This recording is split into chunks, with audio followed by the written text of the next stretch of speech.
नमस्कार दोस्तों, नई दिशा विजन में आपका स्वागत है। दोस्तों, बिहार सरकार जो है प्रतिशपथ पत्र यानी आईए और सीए दाखिल करने जा रही है। और जैसा कि आर के महाजन अपर मुख्य सचिव शिक्षा विभाग की तरफ से नोटिफिकेशन निकल करके आ गया है और जैसा कि उम्मीद की जा रही थी कि बिहार सरकार जल्द ही जो है प्रतिशपथ पत्र दाखिल करेगी न्यायालय में, तो यहाँ पर आर के महाजन जो कि अपर मुख्य सचिव शिक्षा विभाग बिहार के हैं, इन्होंने जो है प्रतिशपथ पत्र दाखिल करने की कार्यवाही करने का नोटिफिकेशन जारी कर दिया है। यहाँ पर आप देख सकते हैं, ये उपरोक्त है।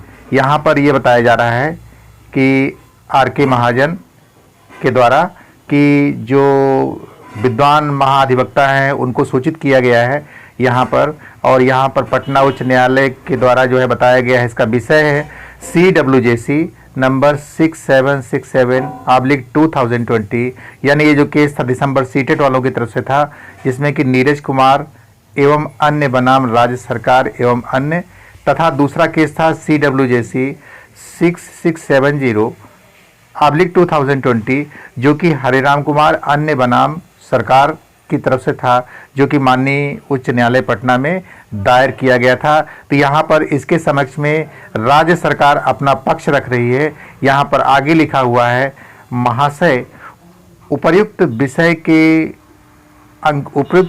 अंकित करना है, यानी जो ऊपर जो दोनों केस हैं इसके विषय में अंकित करना है कि राज्य के प्राथमिक एवं मध्य विद्यालय में उपलब्ध शिक्षकों के लगभग 90,000 रिक्त पदों पर पंचायती राज संस्था एवं नगर निकाय संस्था में नियोजन हेतु शिक्षा विभाग द्वारा नियोजन की कार्यवाही से संबंधित समय तालिका एवं आवश्यक दिशा निर्देशों विभागीय अधिसूचना संख्या 864 दिनांक 5/7/2019 के तहत निर्गत किया गया है। अभ्यर्थियों की सुविधा एवं माननीय उच्च न्यायालय के विभिन्न न्यायाधीशों के अनुपालन में उक्त समय तालिका में विभागीय अधिसूचना 1098 दिनांक 22/8/2019, 1329 दिनांक 4/10/2019, 1563 दिनांक 22/11/2019 एवं 482 दिनांक 8/6/2020 द्वारा संशोधन किया गया है। दोस्तों, जैसा कि चर्चा की जा रही थी कि यहाँ पर निश्चित रूप से जो वाद दायर किए गए हैं वो जो है बाद में कुछ परिवर्तन के फलस्वरूप हुए हैं। तो यहाँ पर ये बताया जा रहा है कि जो 22 तारीख का और यहाँ पर कहना है 22/6/2019 का और यहाँ पर 4/10/2019 का तथा 22/11/2019 का जो भी और 8/6/2020 इसमें संशोधन किया गया। यहाँ पर बताया जा रहा है कि संशोधन किया गया है। दूसरा पॉइंट उन्होंने दिया है कि केंद्र सरकार के तहत केंद्र सरकार के स्तर से आहूत शिक्षक पात्रता परीक्षा सीटेट, जिसका परीक्षाफल दिसंबर 2019 में प्रकाशित हुआ, से संबंधित अभ्यर्थियों द्वारा उक्त नियोजन प्रक्रिया में सम्मिलित होने हेतु,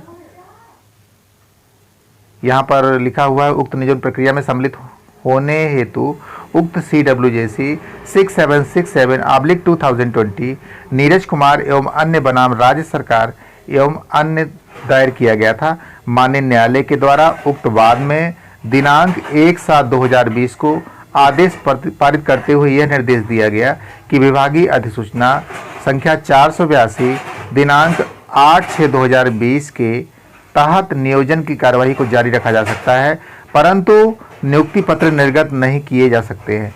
इसके बाद में अगली कार्यवाही की तिथि दिनांक 4/9/2020 निर्धारित है।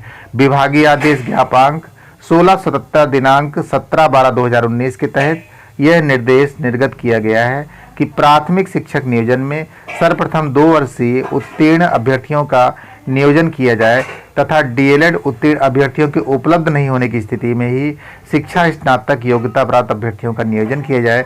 साथ ही 1 से 5 के लिए DLED उत्तीर्ण एवं शिक्षा स्नातक दोनों प्रकार के अभ्यर्थियों की वरीयता सूची अलग अलग तैयार की जाए।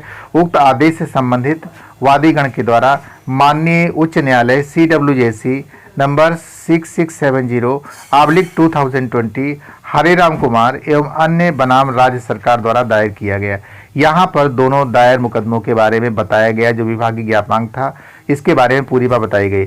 इसके बाद चौथे पॉइंट में लिखा है, माननीय न्यायालय द्वारा उक्त CWJC 6670/2020 हरिराम कुमार एवं अन्य बनाम राज्य सरकार एवं अन्य में 3/7/2020 को आदेश पारित करते हुए उक्त विभागीय आदेश ज्ञापनांक 1677 दिनांक 17/12/2019 के क्रियान्वयन पर रोक लगाते हुए उक्त वाद में सुनवाई हेतु अगली तिथि 7/9/2020 निर्धारित की गई है। तो यहाँ पर जो है ये पूरा बताया गया है 6670 का। इसके बाद जो है, माननीय उच्च न्यायालय द्वारा पारित आदेश की पृष्ठभूमि में प्राथमिक एवं अन्य विद्यालयों में शिक्षक के नियोजन की कार्यवाही को पूर्ण करने की विधिक कठिनाई दृष्टिगत हो रही है। उक्त दोनों वाद में विभाग द्वारा प्रतिशपथ पत्र यानी IA, CA और IA दायर करने की कार्यवाही की जा रही है। अतः नियोजन प्रक्रिया को पूर्ण करने हेतु भवदीय से अनुरोध है कि उक्त दोनों वाद में माननीय उच्च न्यायालय से शीघ्र सुनवाई हेतु अनुरोध करने एवं विभाग का पक्ष रखने की कृपा करना चाहेंगे। यानी ये जो बात है बिहार के शिक्षा विभाग ने अपने महाअधिवक्ता को लिखी है। तो निश्चित रूप से आप लोग पूछ रहे थे कि क्या बिहार सरकार CA और IA कब दाखिल करेगी। तो यहाँ पर जो है आप 29/7/2020 का नोटिफिकेशन देख रहे हैं, यानी महाअधिवक्ता को लिखा गया है और ये निश्चित रूप से ये दाखिल हो जाएगा। और यहाँ पर जो है न्यायालय से दोनों वादों के समक्ष महाअधिवक्ता को प्रस्तुत करते हुए अनुरोध किया जाएगा कि शिक्षक बहाली प्रक्रिया को जारी रखा जाए और इसके संदर्भ में कोई अंतरिम आदेश जो है दाखिल हो। यहाँ पर ये बातें कही जा रही हैं RK महाजन, अपर मुख्य सचिव शिक्षा विभाग के द्वारा। दोस्तों यहाँ पर जो है शिक्षक अभ्यर्थियों की तरफ से यह भी बात निकल कर के आ रही है कि जब सरकार शीघ्र सुनवाई की अपील की है तो दिसंबर केस में क्या किया जा रहा है। इस स्थिति में लोगों को सूचित किया जा रहा है कि ड्राफ्ट से पहले हमने सबको तैयार कर रखा है और अब सूचना प्राप्त हो गई है और निश्चित रूप से अपने वकील साहब से याचिका दाखिल करने के लिए बोल दिया गया है। यानी एक याचिका दाखिल की जा रही है इंटरवेनर बन करके। यहाँ पर लीगल टीम दिसंबर सीटेट केस को में भी मजबूती से खड़ी होगी। B.Ed और D.Ed केस में पहले से वरिष्ठ अधिवक्ता मृगांक मौली के नेतृत्व में लोग जो है शिक्षक अभ्यर्थी इंटरवेन कर चुके हैं। आप को जानकारी होगी कि दिसंबर सीटेट केस में चंदन जी और D.Ed B.Ed केस में जयकांत जी के अकाउंट से इंटरवेन किया जा रहा है, ऐसी सूचना भी प्राप्त हुई है।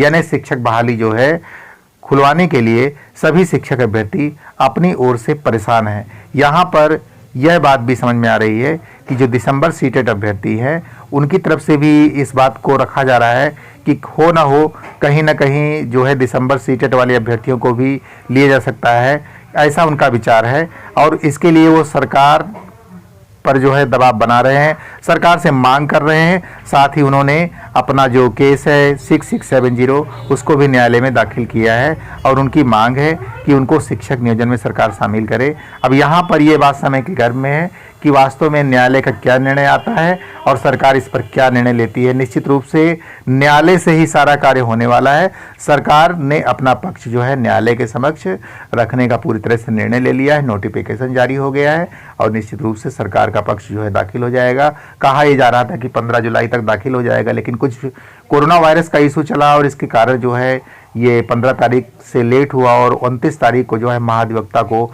बिहार के शैक्षिक सचिव RK महाजन जी ने लिखा कि इसको जो है अपना पक्ष जो है CA और IA माननीय पटना उच्च न्यायालय में दाखिल हो जाना चाहिए। तो इसके बारे में पूरी जानकारी आप लोगों को प्राप्त हो चुकी है। दोस्तों कल जो है नई शिक्षा नीति का मसौदा भी जारी हो गया, नई शिक्षा नीति जारी हो गई।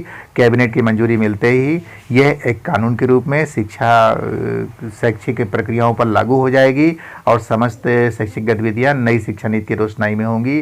धीरे धीरे इसमें आमूलचूल परिवर्तन हो जाएगा शिक्षा नीति में, शिक्षा व्यवस्था में, और सारी बातें जो है एक नए रूप में आप लोग जो है देखेंगे शिक्षा व्यवस्था को और काफ़ी परिवर्तन है।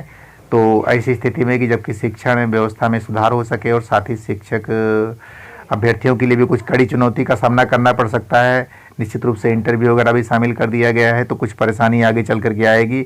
लेकिन इस बीच में जो बिहार का शिक्षक नियोजन है, इसको निपटना बहुत ज़रूरी है, क्योंकि ये आसान प्रक्रिया या सरल प्रक्रिया से निपट जाएगा। आगे आने वाला समय जो है शिक्षक अभ्यर्थियों के लिए आईएएस और पीसीएस के एग्ज़ाम से कम नहीं होगा। यानी आगे चल के जो शिक्षक अभ्यर्थी हैं, जिनको रोजगार लेना है वो शीघ्रता से रोजगार ले लें, जिसको भी रोजगार मिल जाए वो ले लें। लेकिन बाद का समय थोड़ा सा चुनौतीपूर्ण हो सकता है, क्योंकि शिक्षक भर्ती प्रक्रियाओं में काफ़ी सुधार हो चुका है। ये बात जो है धीरे धीरे आप लोगों की समझ में आ जाएगी। तो यहाँ पर जो है शिक्षक नियोजन को लेकर की जो खबर हम लोगों ने यहाँ पर देखी है, निश्चित रूप से सरकार ने अपना पक्ष रख दिया है। अब आगे चल के देखना है कि कोर्ट के द्वारा क्या निर्णय होता है, या कोर्ट जो है अपना क्या अंतरिम आदेश सुनाती है, बिहार सरकार को क्या निर्देश देती है, क्या शिक्षक बहाली प्रक्रिया जो है इसी तरह चलती रहेगी और सुनवाई होती रहेगी, या और क्या हो सकता है। लेकिन बिहार सरकार ने निश्चित रूप से न्यायालय से अपील कर दी है, और आगे चल के जो कुछ भी होगा वो आप लोगों के समक्ष आएगा सामने सच बन करके। लेकिन इस बीच में मैं ये कहना चाहूँगा, मेरी तरफ से एक प्रयास है कि आप लोग जो है अपनी वार्ता को जारी रखिए।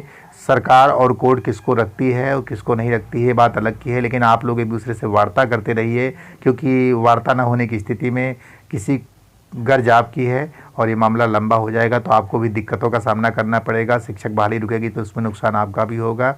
तो यहाँ पर जो है जो बातें हैं वह ये हैं कि सभी लोग एक दूसरे के संपर्क में रहें और किसी से कोई वैमनस्य या भेदभाव न रखें, एक दूसरे से संघर्ष न करें। जब मामला आपके हाथ से निकल करके न्यायालय और सरकार के पाले में चला गया है, तो ऐसी स्थिति में आप लोगों को आपस में उलझने की कोई आवश्यकता